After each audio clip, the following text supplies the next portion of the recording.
turaziranye. Iyo abantu bagiye mu kabari baba bashaka iki?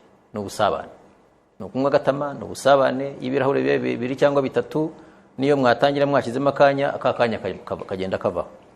Ariko icyo bivuze ni iki? Ni ukuvuga ngo utubari turafunze. Twaba ari utubari twatundi tutubari twitwa utubari, twaba ari utubari twakoreraga muri hoteli, twaba ari utubari twagiraga gutya tugakorera muri restaurant, yaba ari na restaurant bambe n'utubari twarihinduye restaurant ariko ntitube restaurant tugakomeza tukaba utubari. Utwo tubari twose uyu munsi turafunze. Aho batibwiriza ngo badufunge, inzego zibishinzwe ziraza kujya kudufunga kandi zidufunge zahannye na ba nyiratwo. Utubari twose turafunze rero. Mwajyaga mubibona abantu bagiraga batya, haba ari muri hoteli runaka cyangwa mu kabari muri restaurant runaka, bagahura ari itsinda ry'abantu bakabanza bakafata nka kaburusheti kamwe, hanyuma hasigaye amacupa agacicikana.